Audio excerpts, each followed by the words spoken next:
Welcome to the Sci-Fi Center, the place to be, where comic books and wrestling collide magically. Movies, TV shows, and pop culture we share. Get ready to rock, we're here to take you there. From superheroes to aliens in outer space, we've got the latest news and reviews in our embrace. Turn on your screen, let the neon lights glow. We'll take you back to the 80s. Let's rock and roll. Sci-Fi Center, where the legends come alive. Get ready to geek out, let your imagination fly. We're diving into the past with a touch of modern flair. Sci-Fi Center, the ultimate pop culture lair.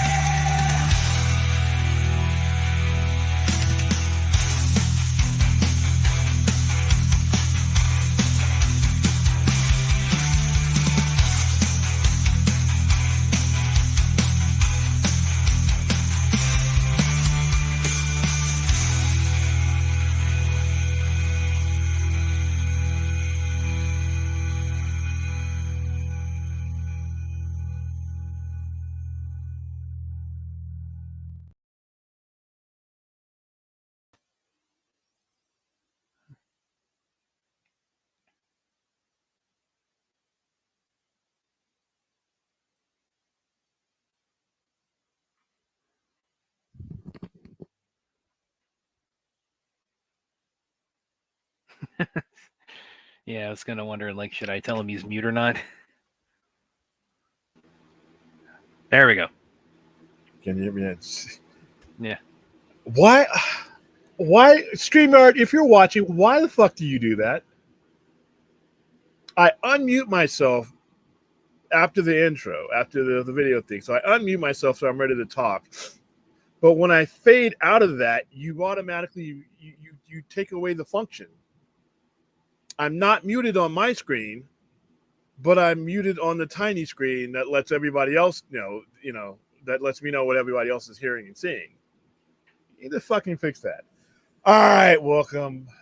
Happy Sunday. Well, I'll say exactly what I said. I didn't go too far in it because now I'm wary of it because that last time I went like 5 fucking minutes and didn't know. Welcome to the Sunday night live stream, the most relaxed stream of the week, especially this week because everything is done and now we just head into the doldrums of Monday. Got a little bit more rest. I was dog ass tired last night. I did 2 streams in a row probably that I should not have done last week. Last night was one of them. But it was fun. I don't like skipping Saturday streams. I just really don't like doing it, even if it's an abbreviated one like it was last night. So Free Comic Book Day is over. I got some of my energy back from that. And it's still now, I'm looking at my screen right now and it says I'm muted, but I can see the sound going up and down. Yeah, I can hear you. All right. Well, I'm pretty sure you guys will let me know. Thanks, StreamYard. You're not the most expensive in the world, but I pay too much for this. So Free Comic Day is over. May 4th is over with. Had a very full day. Got up super early for me because I'm a night owl. Got to the store, handed out a bunch of free comics, made a bunch of kids happy. I like when the kids come in and they're happy because this for them, a lot of these little kids, it's the first time that they've come into a comic store and this is their first comic. A lot of parents, and especially in my area, will they wait this year because it's just face it, it's a cheap way to get your kids into comics, and a lot of the comics are engineered to get them going in certain directions. So, and also Free Comic Book Day 20 years ago, actually 22 years ago, was created to help get kids into reading. That's basically what it was. It was like an educational thing type of thing, and then it's also fun too. But yeah, so we met a lot of new people, a lot more new people, new local customers than I've had in the entire time that we've been doing this. So mission accomplished there. And then we did our Star Wars thing, handed out a lot of free Star Wars stuff. I am going to post the lightsaber duel. It lasts about 9 minutes. It's actually pretty kick-ass. I posted some pictures up on, and I will bring some of those too. But I cannot post it yet because while they were doing it, they were using Star Wars music. So I got to go and add some public domain, weird swashbuckler type music so that we can play the whole thing on our channel. But it was cool. It was cool. Had a lot of fun. Wrapped it up with my loaded fries. Actually, no, I didn't get lotus fries. I got lotus fries earlier in the afternoon. I got fish and shrimp later on in the evening. So did our show, which I did not know if I was going to have the energy, and I didn't. I was all on adrenaline last night. And then got some sleep. Watched some baseball. Relaxed. Got hydrated because I didn't drink as much as I should have. And that's it. That was my weekend. How was your weekend, Brad? Other than the time that you weren't on the air with us. Pretty uneventful. I mean, I did do free comp with day myself. I mean, as a customer as opposed to a retail owner. I went checked out. I ended up going to see Phantom Menace last night. I went and saw it tonight because I did want to go for the even though it was May the 4th, it's just kind of for the 25th commemorative anniversary. And even though it's actually one of my least favorite Star Wars movies, just kind of like it's my least favorite. No, my least. Well, actually, no. The sequel ones, the 2 sequel ones are my least. Not The Force Awakens. I thought The Force Awakens was a good movie that took a wrong turn. I hate Attack of the Clones. Attack of the Clones. Attack when Yoda gets down and him and Dooku get at it. Serious, man. Oh boy, yeah. Oh, come on. I love that, and I love the fact. Well, if the uncut version, they would have used the holocrons in there, but they cut that out. I didn't have a problem with that. The only one of the prequels I did not like was, for the most part, the Phantom Menace. But even the Phantom Menace was a direct of a movie. It still has things in it that are legendary Star Wars. Like we always talk about the Duel of the Fates. That's hell yeah. I think the best, and a lot of the other stuff that's in there. But for the most part, the movie sucked. I love Attack of the Clones. I mean, it's I not my favorite. Revenge of the Sith. That to me, that is second only to Empire Strikes Back. For me, Empire Strikes Back, Rogue Squadron. Why did I say Rogue Squadron? Rogue One, Return of the Jedi. I listened to them all when they put out one of those lists, and I listened to mine. A lot of people do all kinds of fire at me. Oh, cool! Where'd you put Galaxy Quest in that? Huh? Where'd you put Galaxy Quest in? I didn't. But no, and I like one of the reasons I know Spaceballs was a parody, but I don't like that. To me, would be like referring to Spaceballs as a Star Wars movie. It's not. It's a fucking parody. Have fun with it, but keep that shit out of the Yeah, but I did that and had a couple other things happen that were kind of cool, but it was a pretty quiet weekend otherwise. Yeah, like I said, the saber duel was what I was looking for, the whole thing, and they did it really nice. I didn't get all this on film, but instead of just starting it, they went in and they sat with the people that were, because it was dark, so they sat with the people that were watching Empire. And then all of a sudden their lightsabers went up.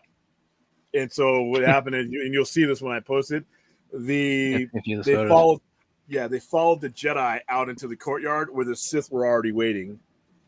And so we did the battle out there. It was really done well. I mean, like I said, it's literally a college course. No shit. It's from UNLV, and they teach saber dueling. It's a college course, and it's really cool. And we try to get them out every year. So I had a lot of fun. Hopefully you guys had a good 4th. Hopefully you guys had a good weekend. With this being, again, people, normally it's certainly cinematically attribute this to being the first weekend of the summer, and we'll definitely have something to talk about that with respect to the Fall Guy, and it's depending on who you talk to, it's underperformance or it's the circumstantial sort of factors around that, but. Yeah, being pretty. I talked to some people today. Some of the people I sent got back with me. They loved it. Yeah, it's been well received, so it's not a matter of it's being reviled by people who have seen it. It's just it didn't clear 100 million opening weekend. It did 28.5, something like that. Fanboys, it's time to shut the fuck up about bombs. I don't want to hear fan shit about what bombs and what succeeds, because that no longer matters. Our perception of what bombs, there's a bunch of people that are waiting. So there's a bunch of broke ass people right now that are just barely getting across the finish line with gas, money, food, diapers, and all that are going to watch Fall Guy. And it has nothing to do with whether it's a quality, movie that it only made 28 million. Right now, we're getting to the reality of it's just expensive right now. It's just expensive to do anything right now. And like I said, you millennials, I can't really apologize for you because Generation X didn't fuck you guys you're literally trying to live a 2024 life with the wages that I was making at your age. And that's just not, that hurts retail. Because a lot of those guys, they got kids now.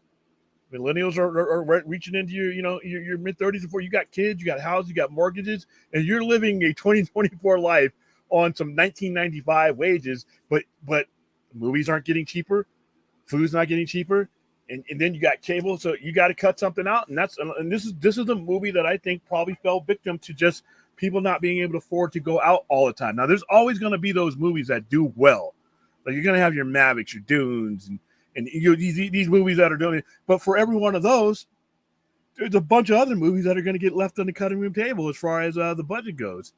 Because I haven't ran into anybody that did not have a ball at Fall Guy. I haven't seen it yet. But then again, I'm part of the problem too. It's because it's not just a money thing; it's a scheduling thing. Where in this week was I going to go see Fall Guy? It just wasn't going to happen. It got released on a week that I just got a lot of shit going on, and a lot of people have a lot of shit going on.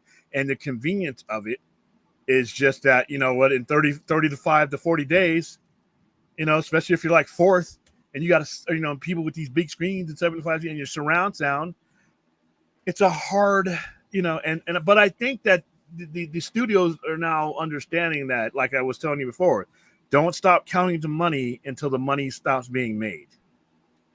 So when it gets on VOD, I guarantee you Fall Guy's gonna make a crap load of money on VOD because it'll be what, $28-$29. Now that sounds expensive because you wouldn't pay that for a movie ticket. But once when you got it at that point. Yeah.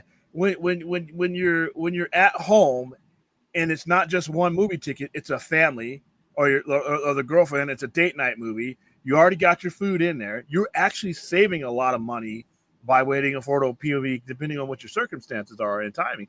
And it's convenient. You don't have to leave the house. Don't have to get a babysitter. If it's not a kid-appropriate movie, guess what? You send them in the movie on the same streaming service, maybe, and find them something to watch while you and the wife watch. It's just so convenient, and that's what I mean. The studios are not killing the cinemas. It's just circumstances and convenience. Well, obviously, I think also probably you can, this is probably the impact of COVID, probably kind of catching up with us finally in terms of like the long-term effects of it. It changed the game. It changed the game. Yeah. It you know what COVID did? It made you realize that yes, you can stay home and have a good time, and still see you can have your cake and eat it. Well, the way I put it, it didn't just teach people to stream; it taught people to wait to stream. Yeah, because like I said, 30 to 45 days is not a long time. It's not a long time. Now, and that's on the long end for a lot of things these days. Some of it's like Monkey Man. Shit, yeah, Monkey Man 2.5 weeks. Man out. I'm like, you want a Monkey Man t-shirt? Oh shit, it's already on streaming. Here, take the t-shirt anyway. Yeah, I'm surprised we haven't seen the date yet for Boy Kills World, because that's going to be. I guarantee it's going to be before Labor Day. But see, and now is that before Memorial Day? Sorry. But when we as fans, though, when we look at Fall Guy, a fan is going to be, well, that bomb. But do we need to give a fuck about what we think is a bomb or not? Because we're not the ones counting the money. We're not the ones, we didn't finance. We didn't finance anything. So because Ryan Gosling's already talking about Fall Guy 2. So what would dictate whether Fall Guy 2 gets made? It doesn't have to be the money that they make in the cinemas. Like I said, because if it pulls in on PVOD, money is money. So, and for these studios, it's like, I always describe that big long table from Batman where Vicky Vale's sitting at the end. And, but here with the studios and movies, it's a whole bunch of people sitting at your table that are picking off your food as it gets closer to you. you know what? This way they can just eliminate a lot of that stuff. That's why that theater window is so short. But we used to wait like 6 months to a year to get anything on cable. Yeah. These days, like I said, you know it's coming out. So whatever movie you're wanting to see, if you can't afford to go see it on the big screen, you know it's coming out. So it's not like you're missing anything anytime soon. So I don't think Fall Guy. I don't know what criteria we can call Fall Guy a bomb. I don't even know if you can say it's a bomb because, like I said, it doesn't stop making its money just because of the first 2 weeks of a theater run. You know, Well, so it's not even that yet. It's not even at that point yet. It's only its first 3 days. Yeah, so even in 28 million, so a lot, like I said, I see disappointment, I see bomb, and I'm like, come on, guys. I mean, you know, like the world's changed. It's no longer, we can no longer, I think, dictate all success and failure based on, you know, how many people can go to movie theater. Because like I said, there are movies I really want to see that I don't have time for right now. I want to go see Planet of the Apes. Now I will make time for Planet of the Apes next week, but there's a whole bunch of movies that I'm watching on PVOD that I'm renting, and I'm watching on streaming. And it's not because I don't like the movies or didn't think they're quality. I just don't have the time. And there are people out there working way more hours than I do. People with kids working 100-hour weeks with the kids. You know, now even when you have time off, babysitter, you know, food. It's circumstances. So I want to see personally, I want to see the conversation change when it comes to how we determine these, or if we as fans should even be determining them at all. You know what I mean? So let's hit the chat because I've talked way too long. Yeah. What do you guys got for us in the chat tonight? Let's go ahead and hit them from top to bottom and just skip any Venom and Bane shit. Hi, New Bell Rev. No Bell Rev. William, the plot for Planet of the Apes looks like the ending tracks what you're saying. What were you saying? Oh, what was I saying? Because I was saying that, you know, the perfect ending I thought would be the ship from the very first movie crash landing on Earth with the astronauts in it. Okay, yeah, I remember you saying. I forgot what I said, but I saw they released a lot of like bit trailers today for that movie, trailers I hadn't seen, and I'm like, I like I said, I'm not going to get hyperbolic. It feels like one of those best movie of the year types. You know, like I said, it's right now. It's still doing for me, but this movie looks really good. Yeah. Well, it's also kind of a prime example. I think what you were saying a second ago, where it's like, in terms of the economics and the impact, you know, socially on, you know, movie going trends, because this is one where it's like I have been a little bit concerned about in terms of like with the you know, theatrical, because the buzz does seem somewhat muted for it, you know, compared to the other ones. Yeah. But as you said, it's like now that only means it's like, okay, now the studio just has to recalibrate their model for success. It's like, okay, we're not just base predicating whether we call this a success or not entirely on whether or not it just blows out of the water, you know, its first 14 days in theaters. But it's, you know, we don't stop counting the money until we stop getting the money coming to us from it. And it's going to be different from one situation. There will be those movies that are like, the first 2 weeks, bam, it just blew, you know, and now we can start paying out bonuses and stuff like that. But then there are going to be other movies that are going to be like, you know, so I don't think there's a one size fits all criteria. But yeah, Skin on the Planet of the Apes looks really good.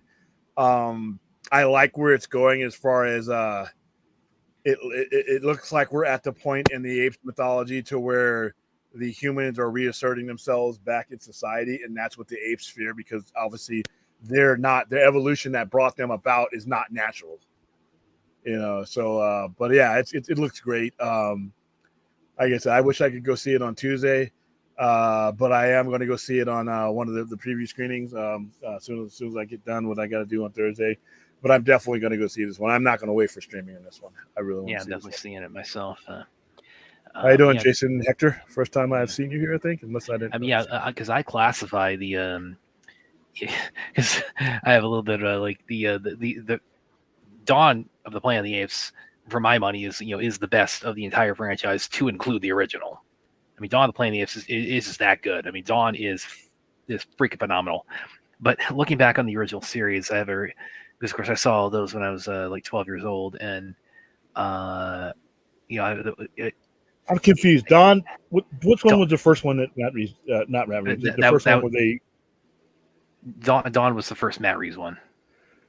So Dawn is the second one in the current Apes franchise. What was the first one called? The first one was Rise. The first one was Rise, and then Dawn. Rise. It was Rise, Dawn, War, and now Kingdom.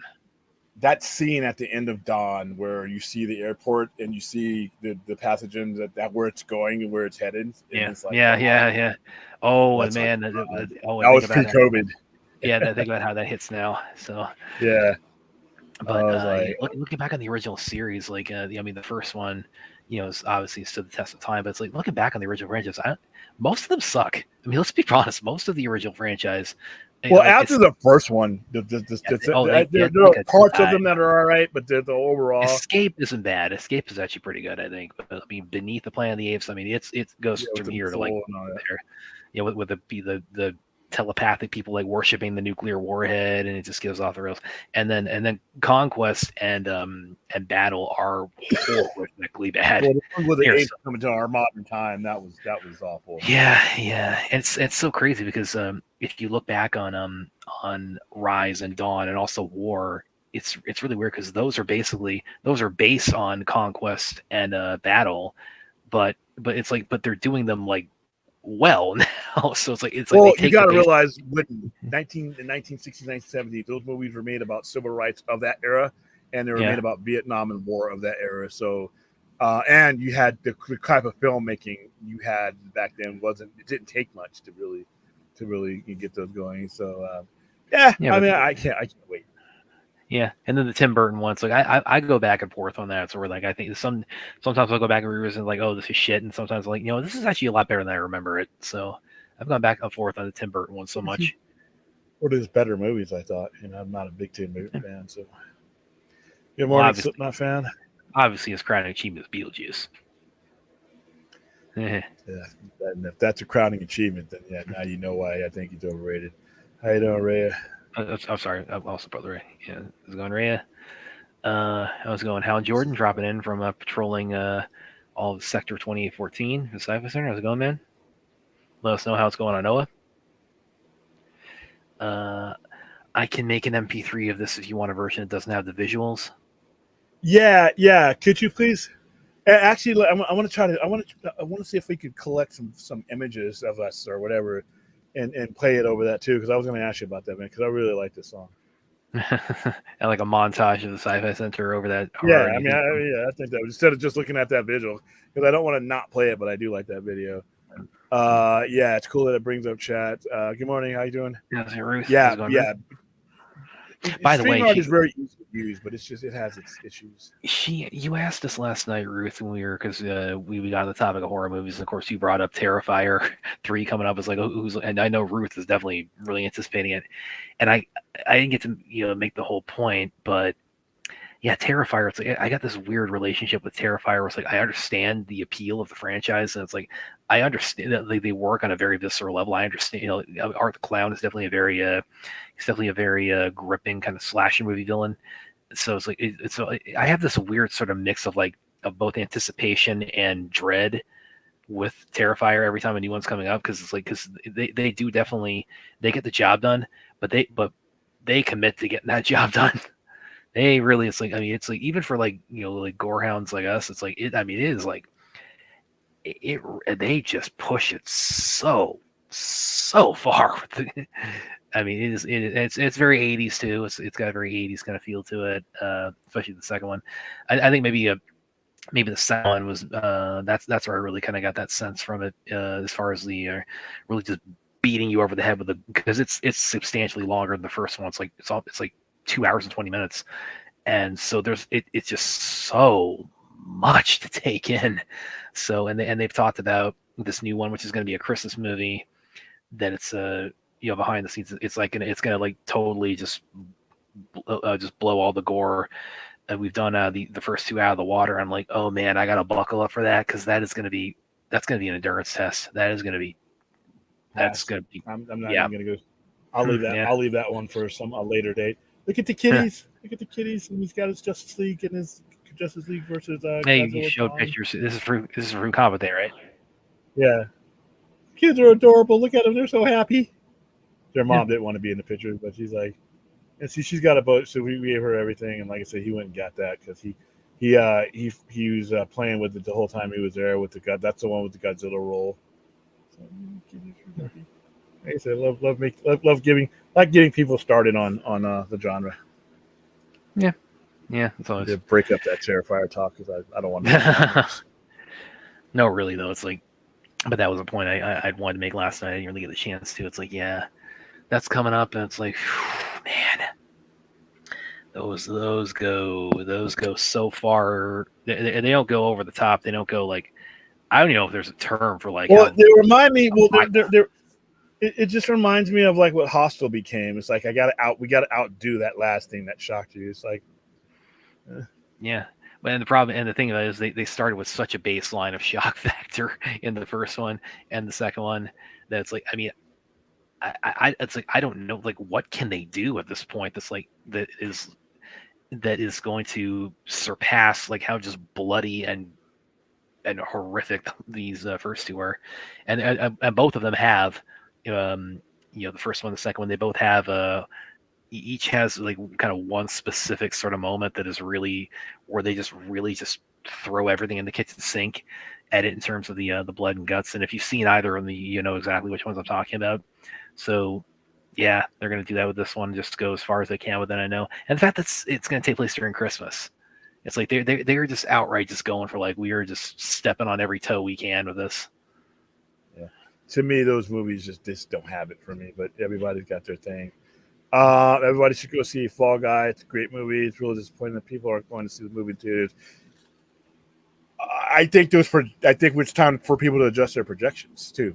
I think it's time for people to adjust their projections to the reality of situations. It's not, and change those parameters because, like I said, I just laid out a whole bunch of reasons why somebody may want to go see it, may have been excited about it, but in reality cannot go see it.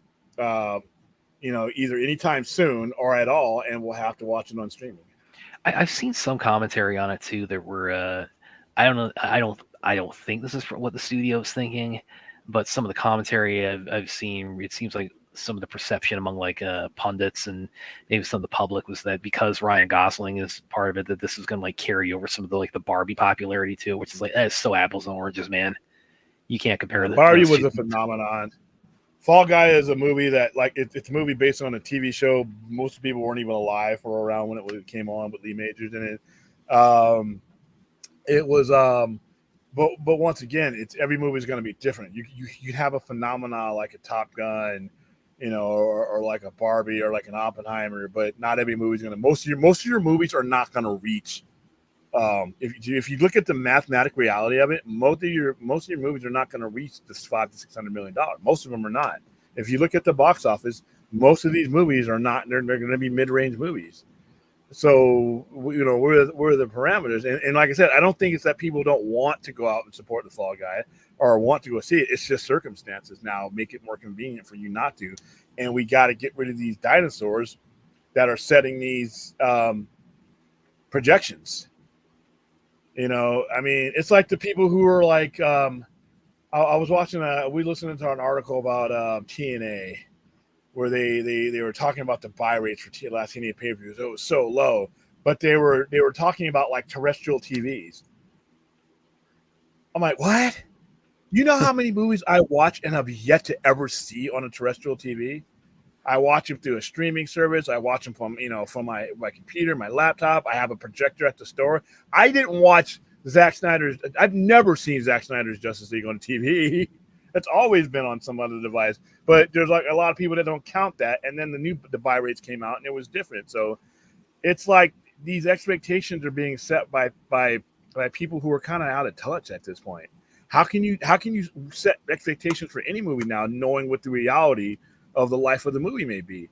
If you're going to get to a point where a good, possibly, it might sound shocking that 50% of the people who see a particular movie may not see it in the theater, even whether they want to or not. It's like I said. So I think people, it's a difference between somebody wanting to support something and being able to support something.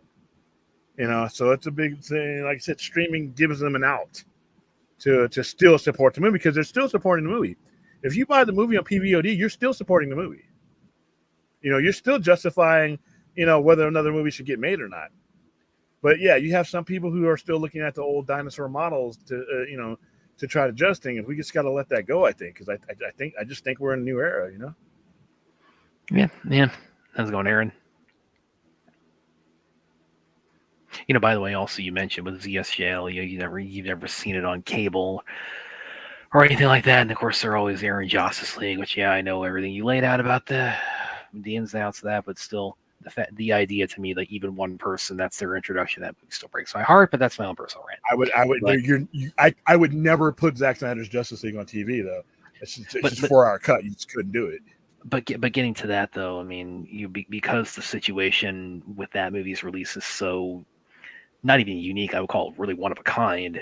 So it's almost like if we're talking about these success parameters for that, it's like, don't those almost have to be kind of like you can't even compare it to anything else. It's like it's you're determining your success on that really based on factors that are entirely exclusive to that one movie. Well, now part of that was chicanery on the side of the studio too by not releasing the numbers. So that was a lot of that was their fault. So okay. But that is something that it's kind of been on my mind. It's like if you until we see another example of something like that to that level, it's like it's almost like you can't, if you're success metrics for that. It's like it's you can't compare it to anything else. It's really kind of its own beast. Yeah, and all these movies are going to be different too. It's each one of them has to be approached in a manner that what is right for that movie as far as its expectation. Fall Guy was supposed to kick off the summer movie season as a traditional first weekend of the May release, so it's a bit disheartening. Yeah, but once again, though, I think we have to really define these seasons and all this shit. That's going to go away because for a consumer, the season is what makes you see it. So just because the industry says, well, this is how we're going to kick things off, doesn't mean the consumer can line up to that. It's just like I said, the old traditional ways are going to have to give way if we're going to be able to get a proper indication of what's working. Like I said, it's you can put a movie anywhere you want to. It doesn't matter if the consumer's circumstances does not allow him to get out and go to the movies to see it for whatever reason. And there's a lot more of that. So yeah, it's like I said, a lot of these industry standards, and they're still trying to push them too. But you got to know what a win is, and you got to know what a loss is. Yeah, so I think because of it's still kind of like taking shape, that a lot of these guys and a lot of these pundits and a lot of these people who talk about this stuff are still using the only tools that they've ever had, but those tools may not apply in 2024 and going forward. So, Aaron says, Brad, did you hear that Dante Bosco and his wife have announced they're having a baby? Yes, I did see that. So, this is goes here going to be fathers. Yeah. Congratulations to both of them. Funny thing, I've interviewed Dante twice, and the second time was with he was with Janet Varney. Of course, she voices Korra on Legend of Korra, and this is so weird because when I interviewed her, because it was for the launch of the Avatar podcast that they both host, and I had actually met. I got her autograph. I got a picture with her when I went to Tampa Comic Con in 2015. So I was thinking the whole time, is there any way I can elegantly say in this interview, it's like, oh, we've met, but it's but I just couldn't do it. I had to be professional. So it's like, I'll be right back. So, for you.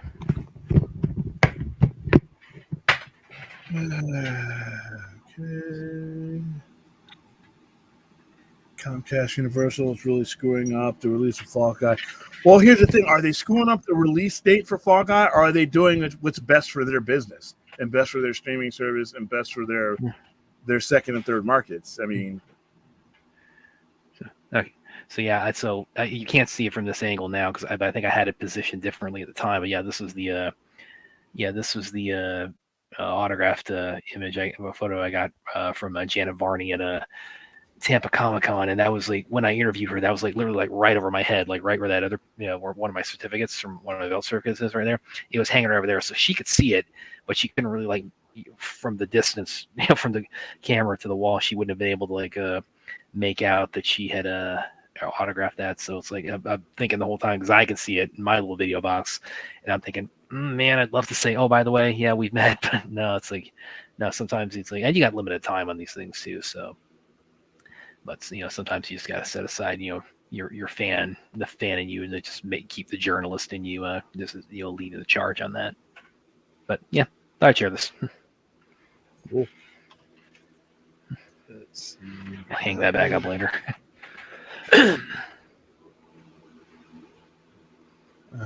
By the way, Dante looks like he's about 3 weeks older than he was when he was Rufio. Quick, box office is down 50 to 59% compared to the same time as last year. Regarding these kicking off the summer, which isn't great for theaters. Hope Apes, Garfield. I don't know if they will. For like I said, for the same reason, and like Garfield, I could fucking I don't even knew that existed, but that's fine. I don't know if Furiosa, because remember, Mad Max franchise has not a moneymaker. It actually is a money. I think it's a money loser in some cases. Fury Road. I mean, that did theatrically. Yeah. That did lose money. Now, I mean, it wasn't like nobody went to see it kind of thing. I mean, it did like it did well, but it did like 370 something. But I mean, and it was fairly expensive to make. It wasn't a cheap movie to make, and the money's on the screen. Oh yeah. But here's the thing, though. Now, if we judge it by the parameters, I think that we need to judge it by, all these movies will be successful. But they won't be successful in the old dinosaur ways of doing business. They'll be successful in the overall. Yeah, Fury Road, the budget was 154.6 to 185.1, which that probably means like probably like their net expenditure or their gross expenditure was like the 185 one, and they probably like got some of their budget back, through tax rebates and things like that for location filming. But its final box office was a 380.4, which is pretty good. Again, it's like it's not like blowing the doors off of the hinges kind of like success. But I mean, it's like again, these things can lose money theatrically and still it's like end up in the red in the long run when it's like when they end up on PVOD, when they end up on Blu-ray, when they end up on streaming, when they end up with all their ancillary sources kind of tallied up, which and Mad Fury Road has had 9 years to do that and has absolutely accomplished that. I just don't think that it's going to get good for theaters in general until they figure out a way to revenue share. So yeah. Yes, Ruth says it's a bank holiday in England Day, so everyone's on holidays. Nope, not for us. We got a holiday coming up in a few weeks. We got Memorial Day weekend. Which is actually what please, guys. Remember, do not say Happy Memorial Day.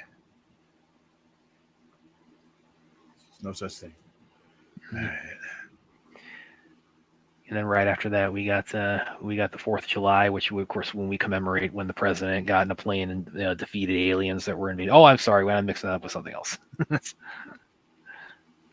Yeah, like Rhea said, please like and subscribe. Where are we at? Where are likes and subscribes? Oh, here's a good one from RJ, and I'm not even fully clear on what this is all because I haven't followed this whole thing.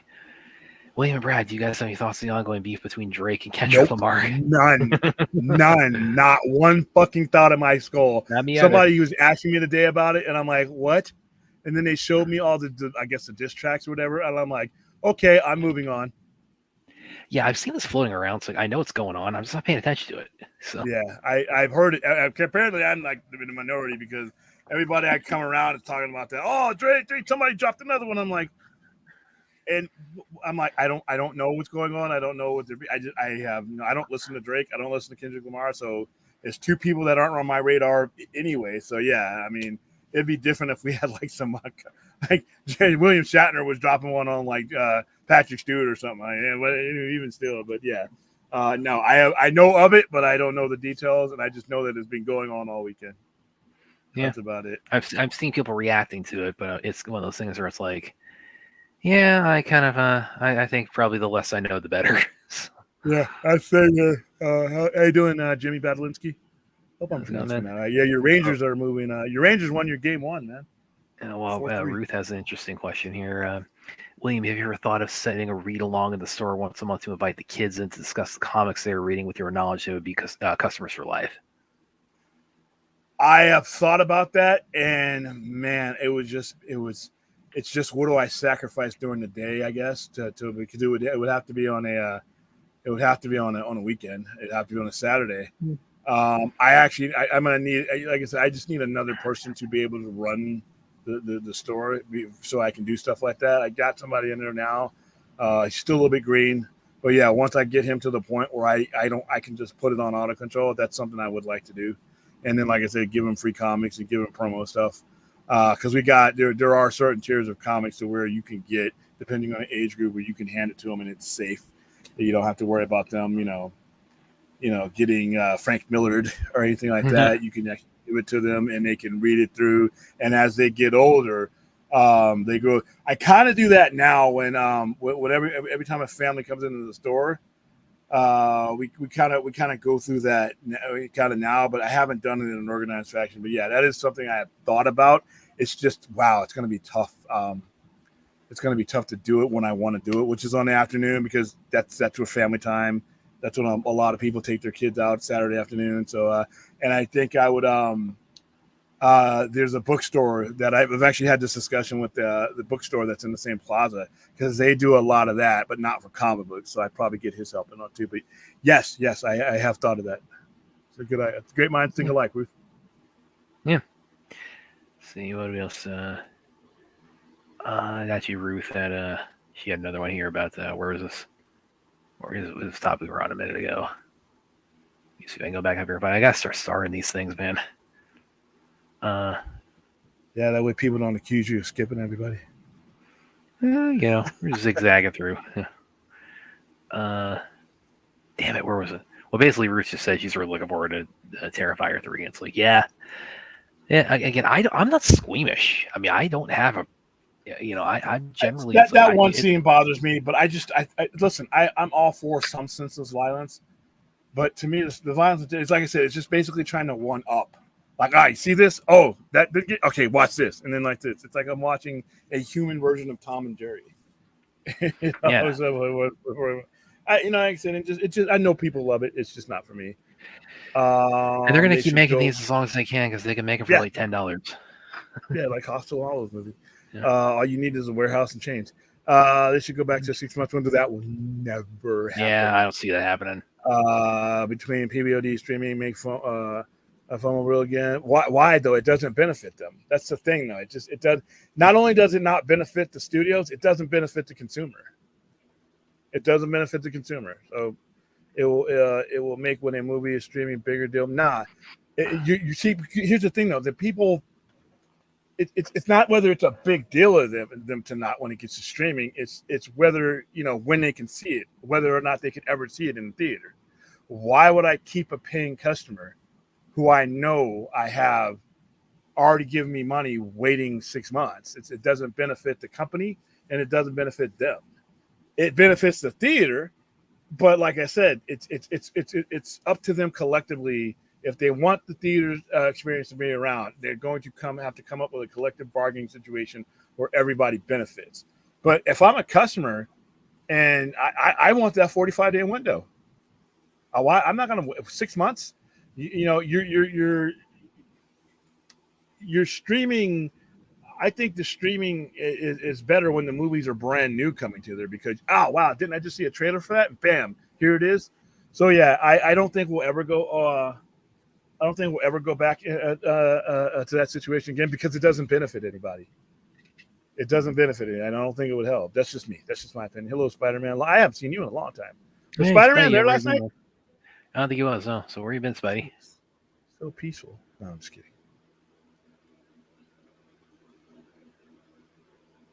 Yeah, 82% of box office revenue for any particular film is made within the first 2 weeks. Yeah.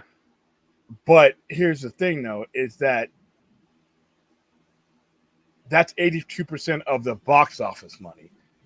Now, when we spread that out to all the other platforms, then that percentage plunges because, like I said, it's going to get to the point where half the people may end up having to see some of these things on a PVOD.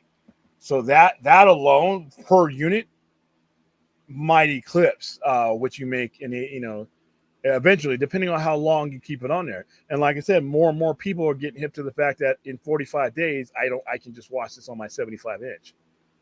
You know, it's just like I said, they're gonna have to figure it out, but they're gonna have to use a new way of thinking. Though they can't have these fossils trying to figure out, astrophysics.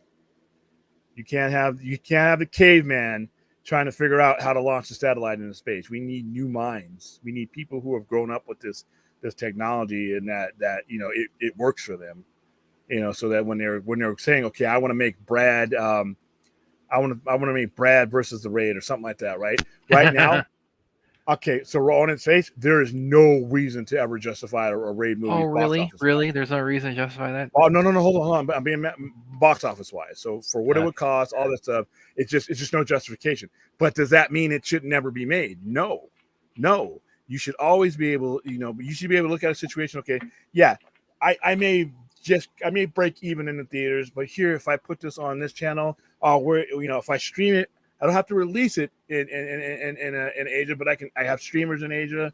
I can put it on PVOD. Is there a market there's a whole bunch of other factors now with all this other technology that if they weren't there, there's no way I'm greenlighting a Raid like that. The way these studio thinks is it's just not the volume of money coming back to them is just not enough. But streamers, PVOD, that's got to be part of their decision making. And I'm wondering if with Fall Guy, is their decision making, just the box office, or are they thinking from the moment they greenlight these movies that, yeah, that's what it made in the box office, that's great, but here's what it made once it hit PVOD. Here's what it made, just like Roadhouse. There's a whole bunch of things that they can use, in 2024. So yeah, it's but it's gotta benefit somebody more than the other. So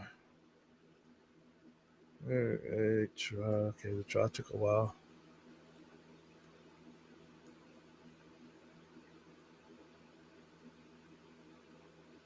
Oh wow, you're way up there. Yeah, I'm excited for Bernard Hill passed away at 79. Yeah, I saw that. So that's rest in peace, dude. How you doing, Dork Knight? What's going on, dude? What's going, man? Terrestrial means like the TV I have in front of me right now, hooked up to the cable box. That's like that, and a lot of these people are still using that. I'm like, what? I have all of these services, but I'm never home. And then when I'm at the store, like I said, I mean, I hate to bring up, the same thing, but when I don't think I've ever watched Zack Snyder's Justice League on a terrestrial TV. I didn't know you could do shit like that anymore. So it's basically the baseline one that's connected to the communication company, but you have streaming services. These same companies are not even counting the numbers. Like HBO Max is not always counting the numbers that I watch it from my phone versus what I watch it through my box. They'll do it for Game of Thrones because they'll add them together. They'll add HBO and HBO Max. But a lot of people were watching when we were watching House of the Dragon, we were watching it through the streaming service. So our numbers count for something else.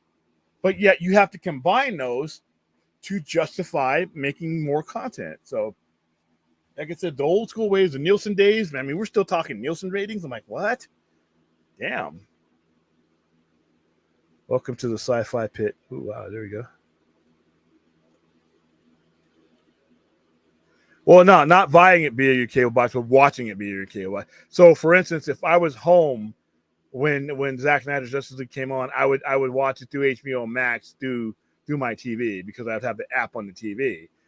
But a lot of people don't watch it directly from HBO Max. A lot of people have Roku, they have Amazon, and those numbers are completely different than the ones that you would be watching it on because Roku has its own numbers. That was one of the big disputes is because all that data goes to Roku and then they get it back. But some people, like I said, I mean, I don't. Even when I'm sitting here in front of my TV, I'm watching John Oliver show on HBO Max. It's just easy for me to just click. So yeah, But the other thing is, like I said, when you talk about buying Vietnam, that's PBOD. That's a different number altogether. So, okay, let's see. Okay, you already got the Kendrick Lamar thing. Like I said, I'm sorry, guys. I call me a old dude, but No, I nope. think Kendrick Lamar is as old as me. So, Yeah, it's like I'm generally that way with celebrity. Feuds or tiffs or things like that. Anyway, it's like whatever beef is going on between two other people, I just I'd rather they just work it out themselves. I don't need you're not required to have an opinion on everything. It's something I that think I it's a think a lot of promotional people thing to me. Like, let's yeah. just not get to the mid '90s where people were shooting at each other. Just if you're gonna do this shit online and just drop tracks, that's fine, because everybody breaks it out. I mean, because you're getting publicity. You got Kendrick Lamar's name in there. You got Drake's name out there, and these guys are multi-million dollars and just stacking the cash up. But let's not get to the point where you can't leave the Soul Train Music Awards without somebody getting capped. That's when it got real bad. But that was a different time. Let's see.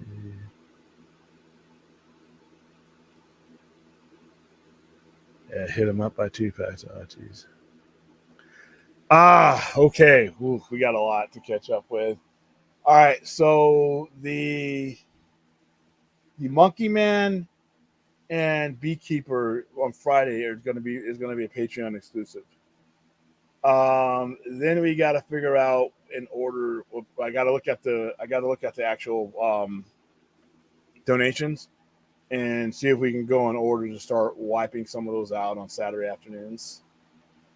We'll probably have to do 2 and 3 a day just to get past it. I have to figure out how aesthetically I want to set that up, because it's obviously the charity event's over. Do we want to watch those during another one? I'm not sure. What day is May 20th on, by the way? It's 15 days away. Holy shit, May's almost over. All right, so May 20th is on a Monday. So we will be doing something special on Monday, because that's the most important day. That's 2 of the most important days of the whole genre that we're in. So we'll definitely be doing something there. But yeah, we're gonna. So next Saturday we're going to. Friday we're gonna do Monkey Man, Beekeeper, Patreon exclusive, and then Saturday I think we're gonna cover. I might put up a poll to see which one we start with, and then we'll eliminate them down that way. I know we got to do Akira. We got to do. You're muted, Brett.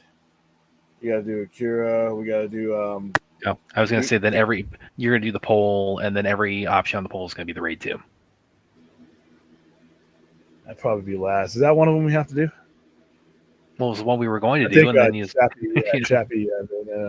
So yeah, but yeah, we got to figure it out, because, like I said, it might take us a while to get to do some. That's probably yeah. I mean, we could spread this over the whole summer, really, probably with all the ones we've said we want to do, and yeah, as William said, May 20th. That's the anniversary of the Snyder Cut announcement, which, of course, in this fandom and this genre is a very just a watershed date. But I was just kind of pondering that. Really, it's like because obviously everything was closed. Sci-Fi Center would have been closed the day it was announced. It's like, is there anything, like, at the time, had you been open, like, if the pandemic wasn't blocking anything, would you have tried to do anything in relation to that, then? I wasn't positioned yet, No. as far as, like, I wasn't streaming like I was now. I was a watcher at that point. Well, I don't mean like I don't mean like on YouTube. I mean like in the actual, like, in the store. Like, were there anything with, like, oh, like, yay, it's coming, kind of celebration kind of thing, or anything No, like because just like now, most of the general public that I was dealing with had no clue what was going on. Yeah. Even now in 2024, most people have a surface knowledge of it, but most people do not know what went on. They don't know who, they don't know who Ray Fisher was. They don't know who. They know Joss Whedon when they think of Buffy and Avengers. They don't think of Justice League. They know of it because it's become folklore. But the general public at that time would have looked at me like I was like, I think we're at the point where it's like among mainstream, like, normies, it's like people, they kind of, they have a sense of the cliff notes of it. Maybe is the best way to put it. But they're not in the trenches like us. So when they hear it, it's more of a chuckle and folklore type of situation. where they can bring it up in comparison to something else. But with us, it's a different read altogether. So no, I probably wouldn't have done anything because I wouldn't have had enough people and awareness of it in real life that I would have been able to attract. Okay. Yeah, but that's something I've kind of pondered, and yeah, but it's like, okay, we go 4 years, we go from like that to Cliff Notes awareness. Okay, another 4 years, and hopefully, yeah, we'll it will have completely overtaken the bullshit version of the movie, and then we can, yeah, that'll be behind us, and then they can finally restore the Cyberverse. Yeah, I that last part is something that I just don't think will ever happen. I think we'll get a resolution someday. I just use the term because it's like the term is popular. It's like the term is popular. I just think that term is damaging now. It just doesn't work anymore. I really think that we should adopt what is actually what you want, because restore the Snyderverse, it just automatically just closes the ears. Anybody who's ever going to ever make the decision like that, when they hear restore the Snyderverse, they're just going to like start nodding. You know how when you're talking to somebody and you're like, you're waiting for maybe a call to happen to save you from the conversation. That's what restore the Snyderverse does, because it's just this big 10,000-pound weight you're bringing in the office and dropping on somebody's desk. Conclude, resolve, end. Those are the ones that we should use them, because now you're talking about something that's realistic and containable.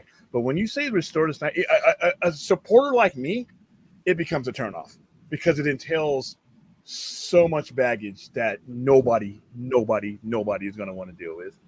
But you can still get what you want. You just got to use the right terminology. But like I said, I think we should hold a retire the restore the Snyderverse banner and embrace these other ones, because like I said, I think that does the most damage to us. I think that's our biggest enemy right now. Our biggest detriment is that hashtag. Now, at one point in time, it was useful and it was needed. Now it's just a baseball bat that you want to beat somebody over the head with. Hey, restore the Snyderverse. And you don't. That's not the conversation you want to have. That conversation is going to get us nowhere. So yeah, let's retire that hashtag, because it's what's the word? Not self-defeating, but it just doesn't get us anywhere. But yeah, I would conclude the Snyderverse, resolve the Snyderverse, end the Snyderverse, something like that. You go into a conversation like that now, because once again, you when you do that, everybody else wants to jump in with Justice League 10, 20, 50, and Man of Steel 5, and make the Batfleck, double trilogy. Nobody wants to fucking deal with that right now. All right. By the way, before go ahead and finish. I'll bring. Yeah, you want to get something. You want to get to somewhere with this. You're gonna have to cut about 10,000 pounds of that baggage and make it a nice little box that you can put on somebody's desk. All right, go ahead. Yeah, well, yeah, because I'll read off Aaron's comment. I won't bring it. I haven't seen it yet, but the roast of Tom Brady on Netflix looks really funny. It's interesting you mentioned that, because Ben Affleck actually was on there, and I've seen circulating on social media. He apparently actually he drops like a Justice League kind of joke in that too. So he's Gronk was making dick jokes, so I guess they were having fun. Man, but yeah, roasting Tom Brady, man, must be nice to be roasted like that guy. William, GBK is proven to be one of the most successful monsters movie. Why hasn't the sequel been officially announced yet to continue? Oh, they're going. No, you don't have to worry about that. Yeah, they probably have already. I mean, the thing about this, like a lot of these things will get greenlit, before it's like. I mean, this stuff. I mean, and I can tell you from like other things, experiences, like these things can get greenlit behind the scenes and not be announced for like 6 months. Yeah. Just because we don't know about them doesn't mean they're not happening. And Adam Wingard's already talking about the sequel. He's already talking about his plans going forward. And that first weekend for them, see, they made their decisions based on that because they knew what their parameters were. So yeah, you're definitely soon as that first weekend for GXK, yeah, you were getting another one. It's I think. Isn't it? I think now it's officially the biggest MonsterVerse movie. Yep. Yeah. So okay. So there. I mean, you don't even. It's like the announcement is a formality at this point. Yeah, which I'm happy for, because I really enjoyed that. Yeah. That movie was ridiculous and fun. It's ridiculous, but it's so cool. It's ridiculous in the way it needs to be. Yeah. Like I said, an orangutan throwing a building at a guy. All right, another monkey, and then punching the a lizard with the Infinity Gauntlet around his fist. Yeah, it was interesting. I think word of mouth is powerful, but I also think it takes some major influence to get the talk started. I don't know what sparked -1 going viral, but whatever. Well, here's the thing, though. I know a lot of people, like right now, there's a lot of good word of mouth about Fall Guy, but it's not going to matter. Word of mouth doesn't increase my resources to go see it if I can't afford to, or it doesn't increase my time to go see it if I don't have the time. The word of mouth will help, but it's going to help in places that may not be relevant to the theater. It's going to help, if I hear about a movie like that and I know I don't have enough time to see it, as soon as it reaches PVOD, I'm like, I've been hearing good things about this. Click, here I go. So yeah, I think all the things are in place. I don't think there's any failure here. It's just that we have to change the rules have to be updated, and we got to put down those clubs and pick up some technology that can measure this properly. Otherwise, we're going to be designating things, as bombs that at the end of the day could be quite profitable for a studio. Hello, Drogo, what's going on?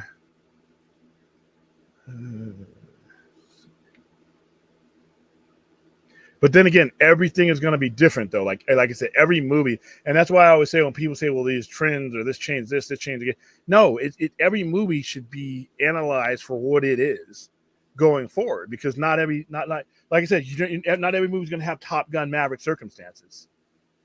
You know what I mean? So you have to judge that. You have to judge wins and losses based on what you were dealing with to begin with. Whereas fourth, I am between third and fifth. Maybe. Yes, I have, and I got the shit kicked out of me. I've been in mosh pits that nobody fucking let me know we were doing a mosh pit. Guess I should have known better in hindsight. Certain things don't need a mosh pit, and when you're in a stadium or you're in a place, and you're in general admission, and they just erupt. I went to Lollapalooza in '94. That was a long time ago. One of the first concerts I got to when I was in Vegas. I think L7 was on the stage. They're not even playing a song that you should be moshing to. They just said, "Fuck it, we're going to do it anyway." And once you get into that sea of people, you're in it. I had people lifting me up, tossing me through. I'm not a small person, and even then, I was not a small person, and I was flying. I mean, I didn't hit the ground for a good 5-6 minutes because I'm like Sam Boyd Super Bowl, and people just decided it was just okay to just grab me and float me somewhere, put me down, and then another person was spinning around. He had the person on his back, and like I said, a Doc Martin just cold cocked me, knocked me out. All I remember is two people, one person on each shoulder, grabbing me by the shirt and dragging me out to the outer perimeter of the mosh because I couldn't get up. And I got whacked. This dude had like a size 13 or whatever, and the heel just got me. And I'm sitting on the side of the intramural field, like trying to gather myself back up, and I stayed for the concert. I probably had a concussion. I stayed for the concert. But, yeah, I've been in a couple different mosh pits. All of them just erupted around me, and I'm like, oh, shit. Rocky Horror, Montclair Plaza. There was a mosh pit there during the time warp, because at that plaza they had a lot of area where you could run around, and then you had the seats, and they did mosh pit. Yeah, I'm not a big fan of mosh pits because, like I said, they're dangerous. Have you been in a mosh pit, Ryan? Yeah. I haven't done that yet myself. In fact, I'm probably one of the least likely people you're ever going to meet to be in a mosh pit. It's just like I don't know. It's like it's this weird thing. It's like I've always wanted to attend a rock concert, but it's like I don't do so.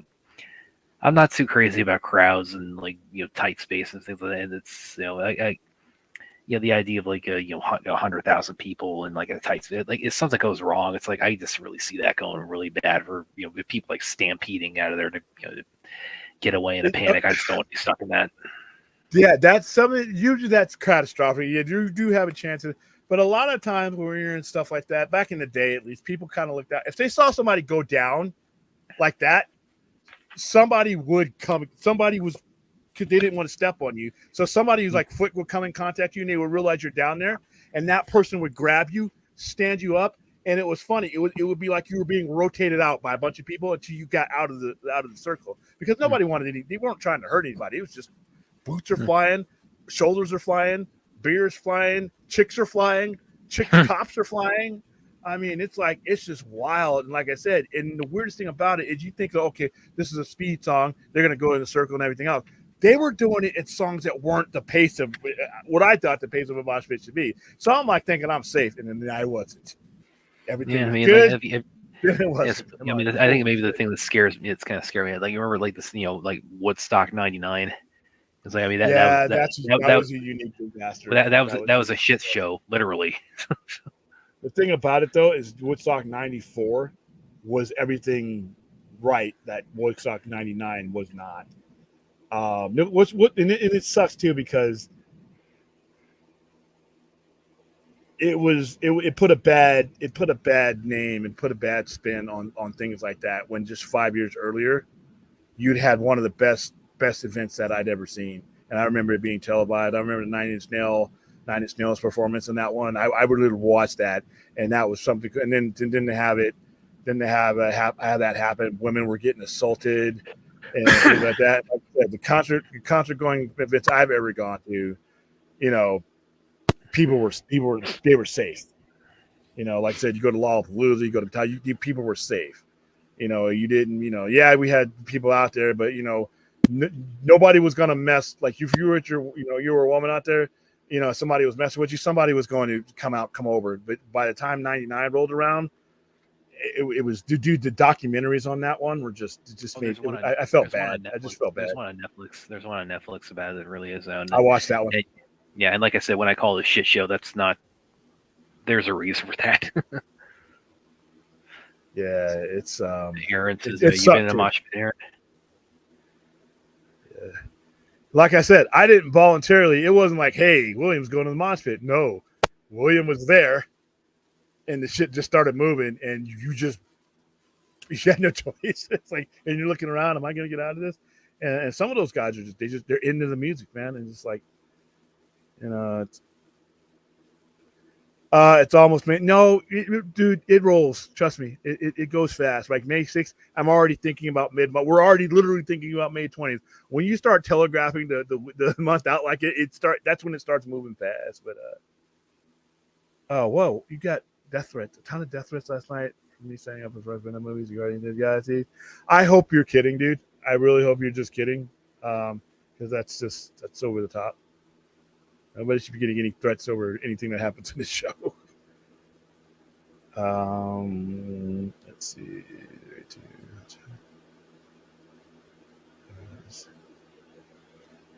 They should recast James Gunn. Oof.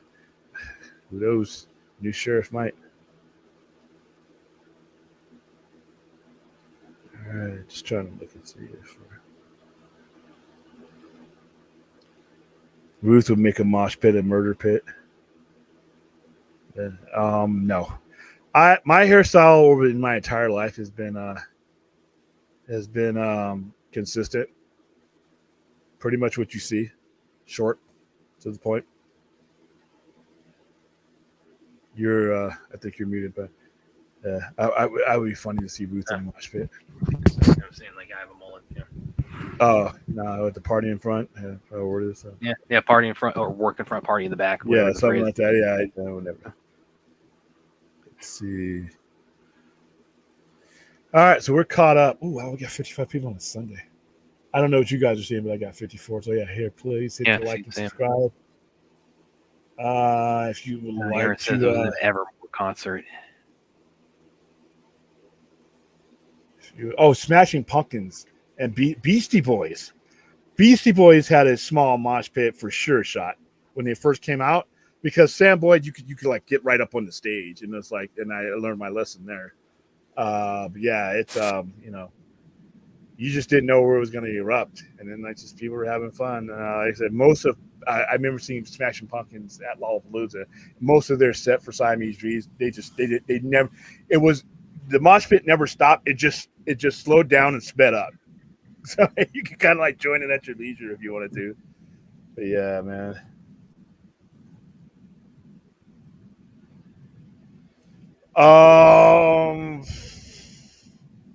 Might in a weird way help it with name association, maybe.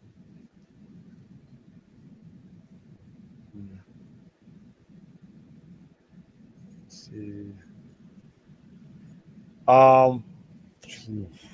Oof. Ooh, I that's don't a think I've ever tough been one. to like a concert per se that I can think of. I mean, other than like I don't know what's that. I think there might have been. Easy. I just popped into my head. What's that? October 1992. Guns N' Roses, Metallica, and Motorhead. Motorhead opened up for Metallica and Guns N' Roses. It was Motorhead, Guns N' Roses, and then Metallica. And this was right after James Hetfield had got his arm burned 2 weeks earlier, and so he wasn't playing the guitar. There was a guitarist there for him, but it was still a kick. This was at the Rose Bowl in Pasadena. Guns N' Roses sounded like shit live. I always think they sound like shit live, but being there, watching them live, that atmosphere in Pasadena and LA that night was just, and then you had the legendary Lemmy up there, literally you had a legend like that. That's how much he respected he had for those two bands. He's opening for those two bands. And this was after the Black Album, but right this was a tour for the Black Album, and Guns N' Roses was on tour for Use Your Illusions 1 and 2. That'd probably be my best concert experience right there. I don't know if I've ever been to a concert per se, or like a rock concert. Is more specifically. I mean, I've been to the closest thing. I mean, like when I was in Hawaii, used to have some pretty. They used to have like they used to do like a lot of the 4th of July celebrations used to be pretty extravagant. They would have they would bring out some bands and things like that for that. I mean, nothing, and that was a long time ago. So I don't even like go back. I can't even remember like who was actually playing there, but because it was Schofield Barracks. We were stationed that way. I was living in Hawaii, so that's it was a pretty sizable base. So as far like I don't know, it's a massive base. And yeah. somehow, the U.S. Army found a place in Hawaii that don't look or feel like Hawaii, in my opinion. They do that everywhere, no matter where it is in the world. The Air Force can go there, and it's exotic and everything. The Navy can go there. It looks like you're on a spa vacation. The Army will find wherever beautiful place you're at, they will find the armpit, and they will stick a base there. And you got to drive all the way out somewhere else to make it look like you're where you're at. No, I used to ask my dad about that, where it's like because we tend to get stationed like kind of like the southern hemisphere of the country, and it's like he said, yeah, it's like I mean the Marines, the Air Force, they tend to take up top. We kind of have our bases. We get the hood. We go to Germany. Air Force goes to Munich and Berlin, where I was born. Marines go wherever the Navy, the ports and all that. Everywhere in Europe. We go. Guess where we go? Go when we went to Germany, my birthplace, Kaiserslautern. It's so south. It's not even. It's almost not even Germany. Not only do we go to Kaiserslautern, don't even Google it. It is that's how what I thought about it. We stayed in World War II barracks that still had bullet holes. Really? Castle Height. You're tourists. When you're in Berlin, you go to where the wall was, Checkpoint Charlie, all the other stuff like that. Yeah, we went to Castle Heidelberg, which is a historic cattle, and got to walk through that. Oh, look at the bullet holes from World War II. I'm like, I'm in the Army. I don't think. What are you doing? But everybody else, the Air Force is, they're going to these places. They're still in them. Where we're at. I didn't know what Kaiserslautern was. And I'm like, Germany, I get to go home. I get to go where I was born. Technically, I have German citizenship. So I'm like, hey, you can go see there, go visit the wall. Oh, no. Kaiserslautern is like, if you're any further, you're just going to fall off of Germany. So I'm like, wow. But that is Schofield Barracks. You thinking Hawaii? Ooh, let's go. No, don't. You are not. That is not a tourist trap. Well, now listen. To be fair, because I spent 3 years there. I mean, it's like I'm sorry. I'm sorry for you. If you so I take it you've been. Yeah. Okay, so Yeah, because I'm but told I'm going to Hawaii. Yeah. Oh, jeez. well, okay. Now, to be fair though, it was if you're on Schofield, it's like if you're trying to like take a trip to Honolulu, I mean, you're about 15 minutes away at the most. I mean, because the island's not that. I mean, it's an island. It's not. You Yeah, know, it's the one that they gave the army. It's here. yeah. Here you go, George. Actually, I There's remember nothing here. Keep it. like telling Chris Wong's once because he lived in Honolulu all his life, and I found that out. I was like, oh man, it's like when I lived in Schofield, you were probably like 15 minutes away from me the whole time. When I was a kid. I miss him, man. Does he stream anymore? What I up gotta to? find it. You haven't seen him on YouTube or Twitter or much, but yeah, it's like he was long before the Snyder Cut. It's like I was on the same island with him. I was within, we could have like just we could have met up and like we were both Power Rangers guys. So we'd be geeking out about that. But Oh, he's big in the Power Rangers, man. yeah, I definitely that was very formative in my growing up then too. But yeah, Like I said, I was a grown ass man, and I enjoyed it it was silly. I mean, It was fun. obviously, like the big, well, I mean, Hawaii also. It's like, I mean, the branch of the military that really kind of like benefits the most is the Navy from Yes, Hawaii. the Pacific Fleet. And, The Pacific yeah. Fleet. You know, so we Waikiki, and then it's pretty good. My uncle was also in the Navy, so he was we did my too. My yeah, uncle's a master. Yep. so there was some overlap between my dad starting his tour there, and my uncle ending his tour there. So we got the naval base and it was outside of Honolulu.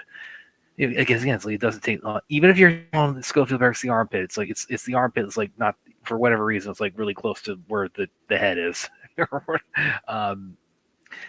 But and my dad actually, when he was promoted first sergeant, he actually had his promotion ceremony was on the USS Arizona Memorial, Which is very cool. Yeah. That is a haunting place to. That is just you're literally standing on a graveyard. There are still sailors down there that they could never get out. You could see the oil still leaking from it. I mean, decades and decades later, you can still see it. That is, if you've ever been to a war memorial of any type, and it's weird because I went when you're in the service, when you've served, it's different than just knowing someone else died there. Somebody who put on a uniform at some point in their life, just like you, who made themselves available to the worst things that could ever happen to you, just like you, didn't make it. And it's real. It's real. That's why when we're watching these war movies, and when, like I said, when I watch Private Ryan, it just hit me. Even though I wasn't a World War II veteran, I was in a situation to where I could be put. Uncle Sam could have sent me anywhere he wanted me to be, and it could have been just as bad a situation like that. So I felt like a kinship to those guys. Whenever I see a war memorial, and like I said, that's why Memorial Day is kind of important to me because, like I said, you're honoring the 1% of the 1% of everybody who's ever lived in the country. So yeah, you see that USS Arizona, and it's haunting because you can see it. You can see it. It's and then you go in there and you see all those names, and these are people that died before there was a war for us. They were involved in the war at that time. They were the first step. And then it was like Germany, like 4 days after, like just walked up to the Capitol building and said, "Yep, we're declaring war on you guys too." Just stupid. See, the two biggest Hitler mistakes in was World War not a II. strategist. If he'd have let the generals are like, "Have you lost your mind? Yeah. Have you lost your mind? If you're going to try to fight a war on two fronts, and they can get to us, we can't get to them because at that point the Germans, once Operation Barbarossa started along, they didn't have the resources. They couldn't send people over to us. And like I said, we had the advantage of being able to produce a navy. We jumped up our navy as far as carriers and everything else like that within an instant. We had enough, and we could project our power anywhere in the world.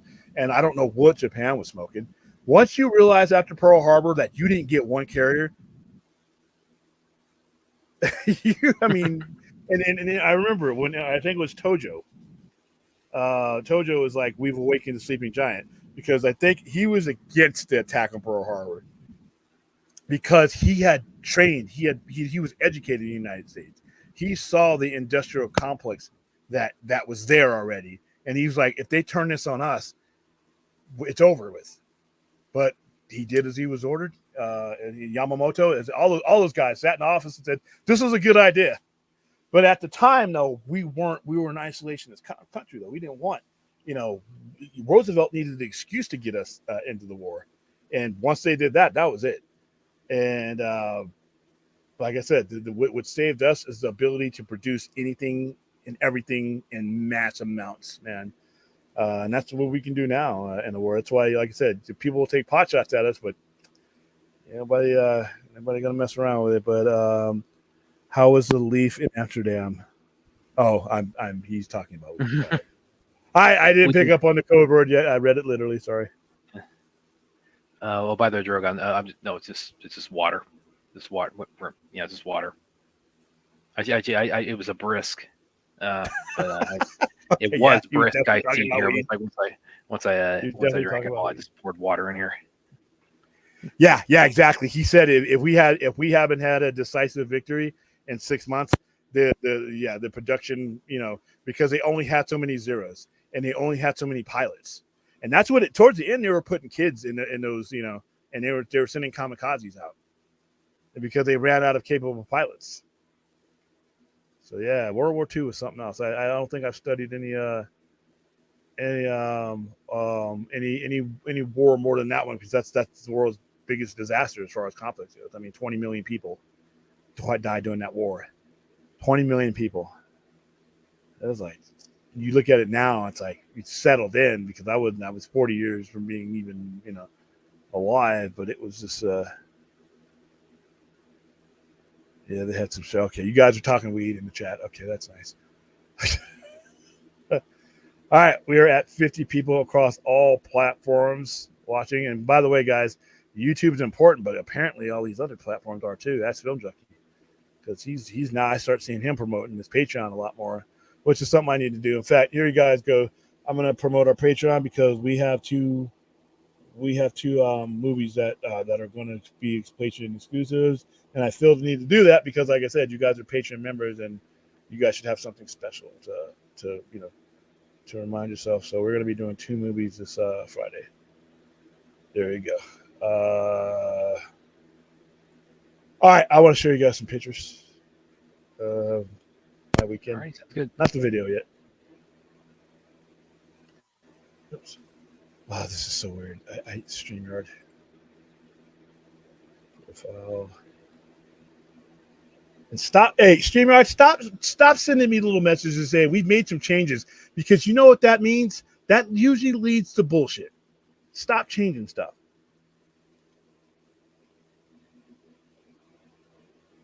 Let's see. Oh, there we go. I'll just bring up my profile. It's a lot easier. This used to be a lot easier. You could just click on the picture you wanted, and bam, there you were. So here we go. There's an announcement of WrestleMania. Everybody's been asking me, William, everybody across the world, William, what do you think about WrestleMania? Guys, I'm going to avoid that as if they were spraying the plague down there with aerosol cans. I'm happy for the city. It's going to be a lot of money, a lot of tax revenue. If you've been to Vegas, you know this little area that a Allegiant Stadium is going to turn into something on a different level. And unlike the Super Bowl, this is 2 days. This is a Saturday and a Sunday. So it's going to be even pull. And plus, they're probably going to have a whole bunch of stuff during the week. I'm pretty sure SmackDown is going to be from here. NXT will have a thing here on Friday night or something like that. And then not only that, all the other little things around are going to have a bunch of wrestling events. I'm pretty sure that a lot of the indies will come in, because a lot of people can make connections during WrestleMania weekend. So it's going to be a cluster down there. I'm going to be watching it from the Sci-Fi Center. And plus, like I said, tickets are going to be super expensive anyway. But so let's I meant to talk about this last night. I got Blood Hut back in. Probably talk about that as a comic. So I meant to do it last night, but I was just tired. By the way, apologies for last night's show, because I felt like shit, but I wanted to do a show. So if I look tired, there's me downstairs. This is a picture that Joga bastardized with Venom in it last night, but there's me sit down, and there's all of our people. Some might say he made it better, but I know some people will be wrong. Let's see. There's the gallery. So that's right in front. There's the kitties again. I just love that picture. I wish they weren't standing in front of the Black Label section because they can't buy any of that shit. But they got that because their mom was looking at the DC Black Label. I turned on the Black Label stuff. So.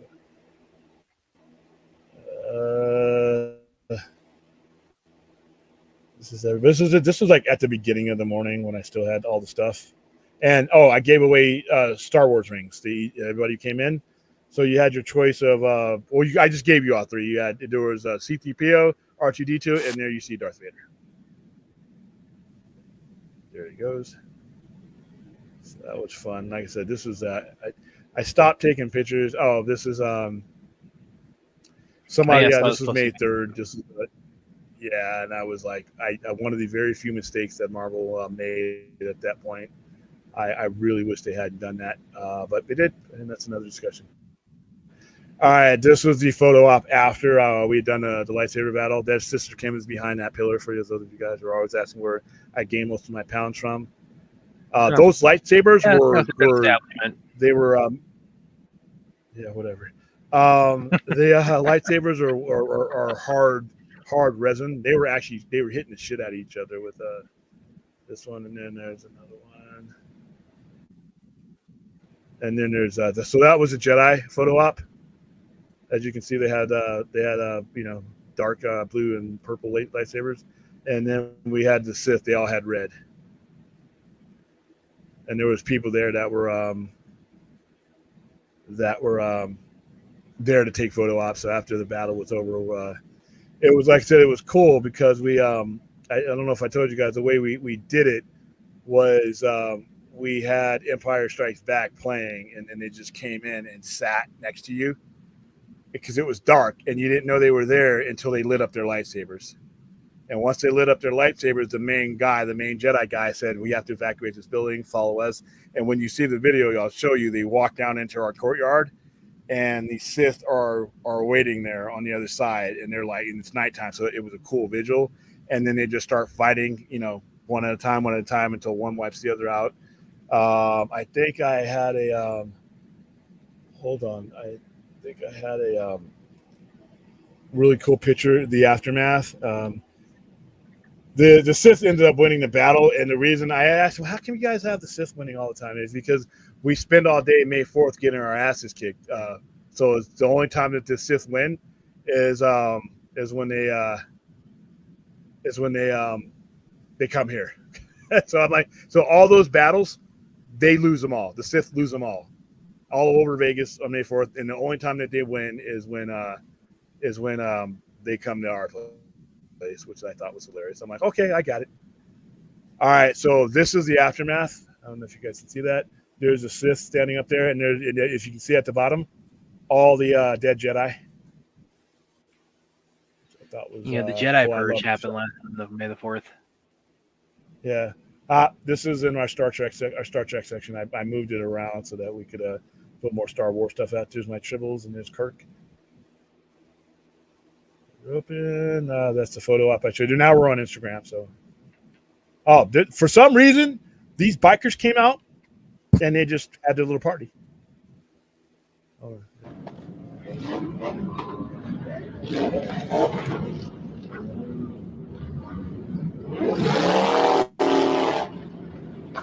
This was on May 4th too.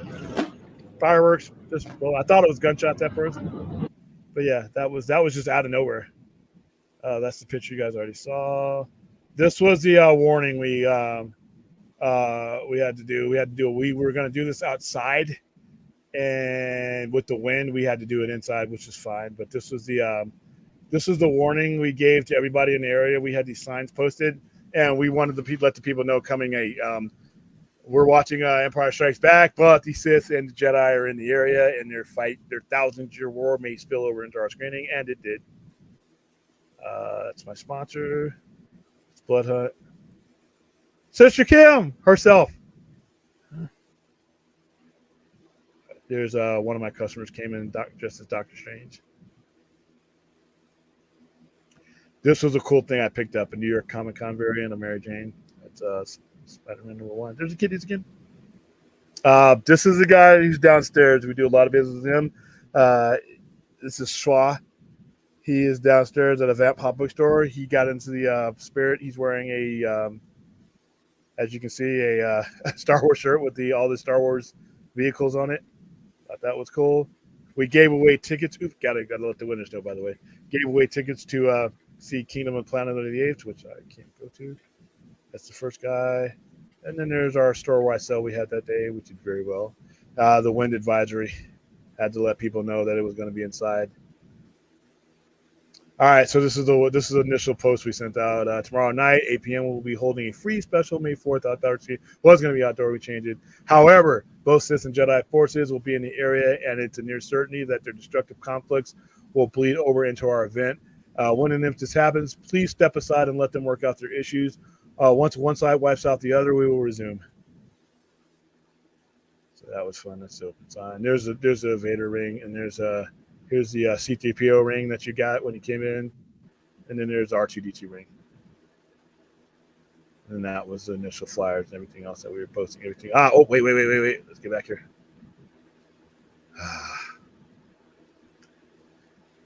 Like it's Parmesan wings. Look at that. Oh yeah, that's a good side item. Shut up. Anyway, so yeah, that was my weekend. There's a lot more pictures and a lot more stuff that, like I said, I gotta edit the sound and stuff because, like I said, they used legit John Williams or whatever. Right now, I will definitely get shut down. Yeah, we know I get pulled down for that. Yeah. Yeah, and I don't want to be the one to finally get us brought down because up till this point, it's been all Brad getting us kicked. Oh, you're gonna have to miss it. No, that RJ was not here. Stanley Tucci. No, Shaw knows about a lot of things. Yeah, Miss Kim. Yep, that was her. Nah, it's a local group. They have a club over there. It's stayed in Terra. I didn't know they were doing that. To be honest with you, guess what? When they did that, they got there. After I got done what I was doing, I went down with a bunch of business cards today. See that up there? Get a chance because I came back up and we did the show. That was right before we did this. We were doing the show, so I was already open. I'm like, dude, park your bike, come up here. Let's see.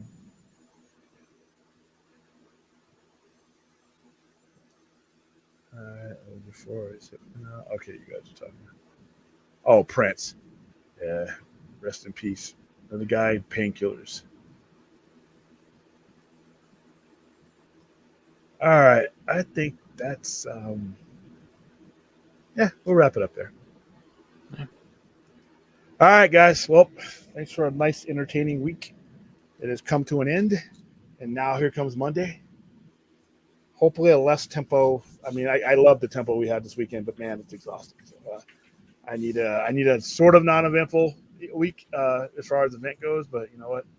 Like I said, everybody across Vegas that I talked to,